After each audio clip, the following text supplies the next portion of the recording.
फौज और टीटीपी से मुराद आपकी वो मुज़ाकरात हैं जो जिरगा हुआ था। अफसोस की बात यह है कि उस तर्ज ने, उस हिकमत अमली ने मुल्क को, हमारे लोगों को अमन नहीं दिया, को फ़ायदा नहीं दिया। इसका वफाक के पास तो यही हल है। अगर सूबे के पास कोई और मुतबादिल हल है तो वो सुबह सामने ले आए। मैं कहता हूँ कि जो अठारहवीं तहरीक हुई थी उसने बहुत सी मसाइल को भी जन्म दिया है।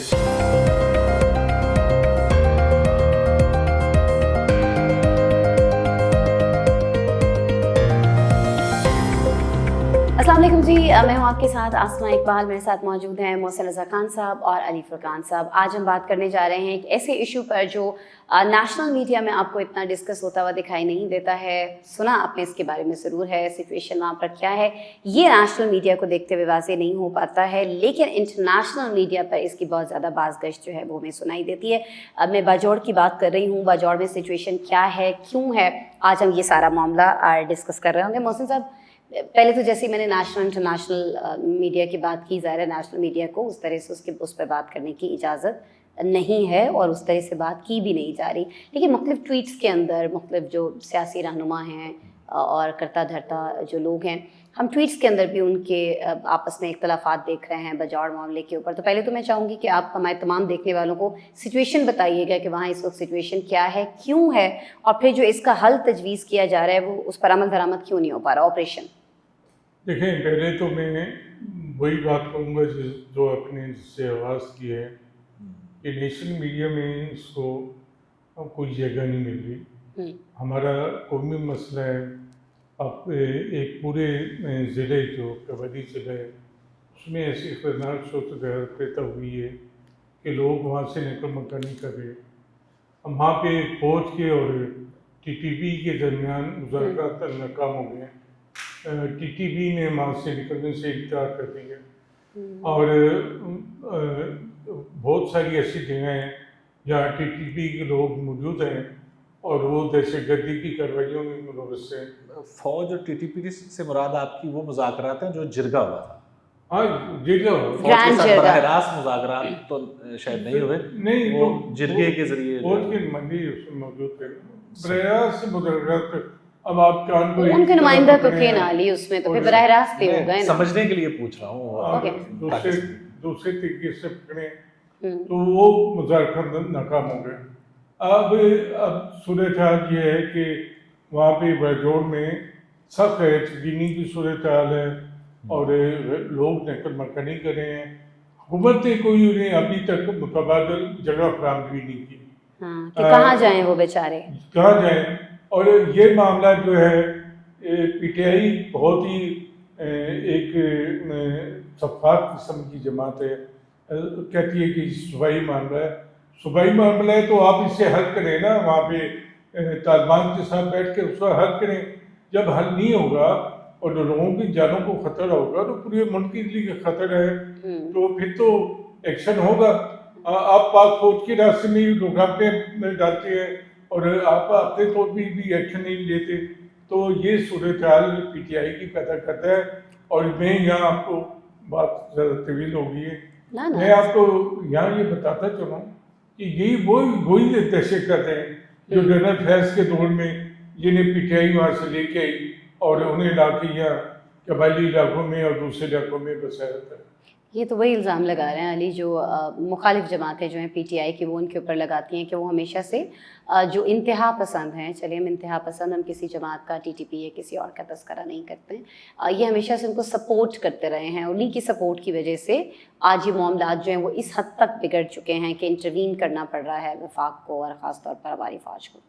ये तो पीटीआई की एक तरह से कह लें, उनके बानी की, इमरान खान की और पीटीआई की एक पुरानी जो है वो सोच रही है और वो इस किस्म की सख्त पोजीशन उन्होंने कभी नहीं ली है। दहशतगर्दी के हवाले से मुज़ाकरात का जमातें जो भी रही हैं और माजी में भी उनका जो है वो अमल साथ है। लेकिन अफसोस की बात यह है कि उस तर्ज ने, उस हिकमत अमली ने मुल्क को, हमारे लोगों को अमन नहीं दिया, को फ़ायदा नहीं दिया और पीटीआई आज भी उसी तर्ज के ऊपर चल रही है। आप ये देखिए कि वो एक तरफ सूबाई हुकूमत कहती है कि सूबाई मामला है, वफाक को इसमें नहीं आना चाहिए, और उन्हीं के जो मरकजी रहनुमा असद कैसर वो कहते हैं कि बाजोड़ वाला मामला वफाक का मामला है। इसी तरह वो पहले कहते हैं कि हम किसी किस्म का ऑपरेशन नहीं होने देंगे, और अब जो है वो कह रहे हैं कि जो लोग मुतासरीन हैं उनके लिए हम इमदाद का ऐलान करते हैं, उनके लिए और कोई किसी किस्म का उनके लिए कोई रास्ता भी नहीं बनाया जा रहा, जिस तरीके से कहा जा रहा है कि उनके लोग कहाँ जाए नहीं बताया जा रहा, उनके लिए कोई जो है वो सहूलत नहीं है। तो ये तर्ज अमल पीटीआई का जो है ना वो असल में मसला बना हुआ है। तो इस तर्ज अमल पे अभी तक कोई उस तरह से अगर वफाक वाज़ेह है और पीटीआई की तरफ से कोई वाज़ेह अभी तक मौक़िफ़ नहीं अपनाया जा रहा या हिकमत अमली नहीं है, तो फिर what are they waiting for?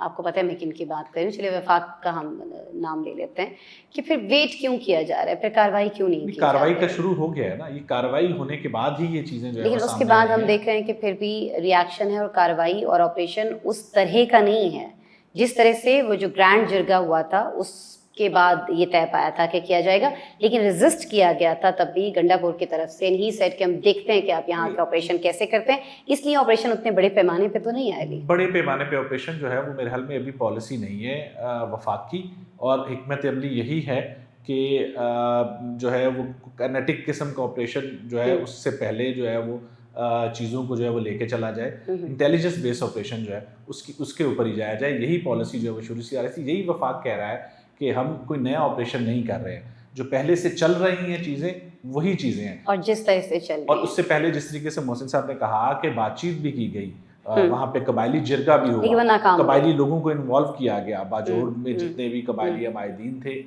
जो मशरान थे, उनको इन्वॉल्व किया गया और कोशिश की गई कि यहाँ से ये लोग जो है जो शिद्दत पसंद है, जो दहशत गर्द हैं, वो चले जाएं, वो और ये इलाका छोड़ दें, लेकिन उसके ऊपर कोई कामयाबी नहीं हुई है। तो अब कोई हल इसका वफाक के पास तो यही हल है, अगर सूबे के पास कोई और मुतबादिल हल है तो वो सुबह सामने ले आए। मेरे नहीं ख्याल के वफाक तो उस पे तरह मोहसिन साहब सूबे के पास तो हमें कोई हल दिखाई नहीं देता। कोई हल होता अगर उनके पास तो ये ना मुज़ाकरात करें, वो नाकाम हो गया बुरी तरह से, और उन मुज़ाकरात में फिर यहाँ से भी जिन लोगों ने जाके बात करने की कोशिश की वो भी आपने बताया कि नाकाम हो गया।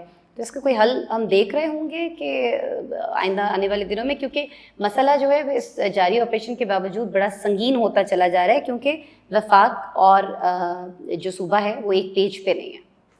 नहीं, देखें वफाक और सूबा जब ज़रूरत पड़ती है तो एक पेज पे अपने लिए जब ज़रूरत पड़ती है बहुत सारे मामलात में, अभी सेनेट के इंतखाबात में हमने देखा एक पेज पे आ गए क्योंकि पीटीआई के लोगों ने वोट पीपल्स पार्टी को डाले, ऐसे तो मैं समझता हूँ कि ये एक खेल है और बदतरीन खेल है जिसके इस खेल में तो अवाम मारे जा रहे हैं। अवाम है ना, आपको अवाम की कोई फिक्र नहीं है, आपको फिक्र है कि मेरा बेटा भतीजा सेनेटर बन जाए तो उसलिए तो खड़े हो जाते हैं। लेकिन अगर अवाम की जाने जा रहे गरीब लोग हैं वो वहाँ से मकानी कर रहे हैं, उनके पास वसाइल नहीं है इतने, उनके पास रहने की जगह नहीं है। असमा मैं आपको बताऊं कि जब ये सवात में ऑपरेशन हुआ था तो मैंने कई लोगों को बड़ी बाइज्जत लोगों को ज़लील ख्वार होते देखा, पिंडी में वो आके उन्हें घर किराए पे दिए, उनके पास खाने को कुछ नहीं था, वो अपनी जो थी कीमती चीज़ें उन्हें पूरे दामों बेचते थे। लोग अपने मुल्क में महाजिर हो रहे हैं, अपने मुल्क में पनाहगीज़ीन हो रहे हैं। ठीक है, तो फिर रियासत का तो काम ये है कि सूबे का काम है कि लोगों के जो मुश्किलात हैं उनके हल के लिए वो कुछ इक़दाम करें, उनके लिए आजी रहाइश काम करें और खाने पीने का इंतज़ाम करें। ठीक है, बहुत सारे मामलात जो हैं वो वफाक की भी जिम्मेदारी बनते हैं और सूबे की भी जिम्मेदारी बनते हैं। जिस सीरियसनेस का जिक्र अभी मोहसिन साहब कर रहे थे यहाँ इस प्लेटफॉर्म पे, अगर लोग जानना चाहें कि वो सीरियसनेस किसकी तरफ से है और अगर किसी एक फ्रीक को हम जिम्मेदार करार देना चाहें तो वो कौन है? इससे पहले मेरे ख्याल में इस मसले का एक जो पहलू थोड़ा सा जिक्र किया जिसका एक बड़ा हसास मसला है जिसका जिक्र जो है वो मोहसिन साहब कर रहे हैं, क्योंकि ये वो लोग हैं जो दिहाइयों से दहशतगर्दी से मुतासर हैं और इससे पहले भी ये लोग बेघर होते रहे हैं, मुख्तलिफ ऑपरेशंस होते रहे ان میں ان کی نقل مکانی ہوتی رہی. یہ بے گھر ہو کے پھر بڑی مشکل سے ایک عرصے کے بعد واپس جو ہے وہ بہت سارے لوگ وہاں گئے, آباد ہوئے وہاں پہ, انہوں نے اپنا جو ہے, تو ان کے اندر ان کے لیے اپنے گھر بار کو چھوڑنا ایک بہت مشکل چیز ہوتی ہے. لیکن چونکہ وہ اس ایکسپیرینس سے گزر چکے ہیں, وہ دوبارہ اس طرف اس کو سوچتے ہوئے بھی انہیں جو ہے وہ بہت زیادہ مشکل ہوتی ہے. تو ان کے لیے نقل مکانی کرنا ان کے لیے جو ہے نا ایک بہت, ہم ان ساری مشکلوں کا ذمہ دار کس کو سمجھیں؟ وفاق کو سمجھیں, ہم صوبے کو سمجھیں؟ میرے خیال میں دونوں کی ذمہ داری ہے, دونوں کو آپ دونوں کی آپ کسی ایک طرف سے تو ہٹ دھرمی دکھائی جا رہی ہے نا. یہ دیکھیں, جو میں کہتا ہوں کہ جو 28 تدوین ہوئی تھی اور اس نے بہت سی مسائل کو بھی جنم دیا ہے. صوبائی حقوق کی آپ نے تحفظ کیا, لیکن آپ کی ریاست کے مفادات کا تحفظ نہیں کیا. اب جیسی ایسی صورتحال پیش آ جاتی ہے کہ صبح تعاون نہیں کرا اور امن و امان کی صورتحال ہے, ملک کی سلامتی کا مسئلہ ہے. یہ کوئی ایسے چوری چکاری تو ہے نہیں نا. ٹھیک ہو گیا ٹائم. یہ وفاق کی پالیسیاں آئی تھی نا, وفاق کی ہی پالیسی تھی کہ دوبارہ سے یہاں پہ دہشت گرد آ گئے, وہاں پہ آباد ہو گئے, یہاں پہ احتجاج ہوتے رہے کہ وفاق کچھ نہیں کر رہا ہے. اس وقت تو وفاق اور صوبہ ایک ہی پیج پہ تھے نا, گزشتہ دور حکومت کی بات کر رہا ہوں, ریاست بھی. جب لوگ احتجاج کرتے رہے, عوام سڑکوں پہ تھی, بڑے بڑے یہاں پہ باجوڑ میں بہت بڑے بڑے اجتماع ہوئے کہ یہاں پہ دہشت گرد آ گیا, سوات میں لانگ مارچز ہوئے کہ یہاں پہ دہشت گرد آ گیا. تو وفاق کہاں تھا اس وقت؟ تو آپ وفاق کو بری ذمہ نہیں کہہ سکتے. تو ذمہ داری جو ہے وہ ایک طرح سے دونوں پر عائد ہوتی ہے, لیکن ذمہ دار کوئی بھی ہو, پستی ہمیشہ کی طرح پاکستان میں عوام ہی ہے اور ابھی بھی عوام ہی پس رہے ہیں باجوڑ کے. اور اگر اس پر مزید سنجیدگی سے عمل درآمد نہیں کیا گیا بہت ساری چیزوں پر, تو لگتا ہے ایسا ہے کہ صورتحال مزید گمبھیر ہو سکتی ہے.